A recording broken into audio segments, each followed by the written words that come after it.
थुंग थुंग एक गरीब किसान था। वह दिन भर खेत में मेहनत करता, पर शाम होते ही उसकी सारी थकान अपनी बीवी सुशीला और बेटे चिंटू का चेहरा देखकर दूर हो जाती थी। गांव के सभी बच्चे शाम को मैदान में खेलते थे, पर चिंटू घर के आंगन में अकेला बैठा रहता था, क्योंकि चिंटू जन्म से ही अंधा था। उसने कभी यह दुनिया नहीं देखी थी, पर उसे कभी इस बात का दुख या कमी महसूस नहीं हुई, क्योंकि उसका बाप थुंग थुंग उसे जान से ज्यादा प्यार करता था। थुंग थुंग हर शाम चिंटू को कंधे पर बिठाकर पूरा गांव घुमाता और कहता, तू फिक्र मत कर बेटा, जब तक जिंदा हूँ मैं ही तेरी आंखें हूँ। लेकिन एक दिन गांव में एक जानलेवा बीमारी फैल गई और थुंग थुंग उसकी चपेट में आ गया और उसकी मौत हो गई। लेकिन उसके बेटे को कुछ पता नहीं था, पर उसकी बीवी बुरी तरह टूट चुकी थी, क्योंकि उसे पता था अगर इस अंधे बच्चे को पता चला कि उसके बाप नहीं है तो वह यह दर्द कभी सह नहीं पाएगा। लेकिन एक दिन बेटे ने पूछा, माँ पापा कहाँ है? सुनते ही सुशीला रोते हुए बोली, बेटा तेरे पापा शहर गए हैं तेरी आँखों का इलाज लाने के लिए। लेकिन सुनते ही चिंटू मुस्कुराकर बोला,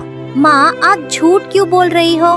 पापा तो अभी भी मेरे पास बैठे हैं, उन्होंने मेरा हाथ पकड़ा हुआ है। सुनते ही सुशीला की रूह कांप गई, पर उसे कुछ समझ नहीं आया। और उस दिन के बाद गांव वाले जब भी वहां से गुजरते तो देखते कि अंधा चिंटू अपने आप कुछ बड़बड़ा रहा है और हवा में हाथ ऊपर उठा रहा है, जैसे कोई उसे कंधे पर बिठाना चाहता हो। देखते ही सब सोचते शायद बाप के लिए बच्चा पागल हो गया है। देखते ही देखते महीने बीत गए। एक दिन सुशीला खेत जोत रही थी और चिंटू घर में अकेला बैठा हुआ था। शाम भी हो चुकी थी, तभी आसमान में बहुत तेज बिजली चमक रही थी। पूरा गांव बिल्कुल खामोश था, क्योंकि बिजली इतनी ज्यादा चमक रही थी कि कोई बाहर नहीं था। लेकिन तभी एक तेज बिजली सीधा थुंग थुंग के घर पर गिरी और पूरे घर में आग लग गई। अंदर बैठे अंधे चिंटू को बिल्कुल पता नहीं था कि क्या हो रहा है। तभी सुशीला खेत से घर पहुंची, लेकिन पहुंचते ही वह चीखती रह गई, मेरा बच्चा अंदर है, कोई उसे बचाओ। पर आसपास बचाने वाला कोई नहीं था। सुशीला रोते हुए वहीं जमीन पर गिर गई कि आज उसने अपना बच्चा भी खो दिया। लेकिन तभी वहां एक अजीब सा सन्नाटा छा गया और जलते हुए दरवाजे से थुंग थुंग कंधे पर चिंटू को बिठाकर बाहर आया। देखते ही सुशीला की आंखें फटी की फटी रह गईं, पर चिंटू के चेहरे पर एक बड़ी सी मुस्कान थी। तभी थुंग थुंग ने बेटे को कंधे से उतारा और सुशीला की तरफ देखकर एक आखिरी बार मुस्कुराया। फिर उसने अपने हाथ चिंटू की दोनों आंखों पर रखे और बोला,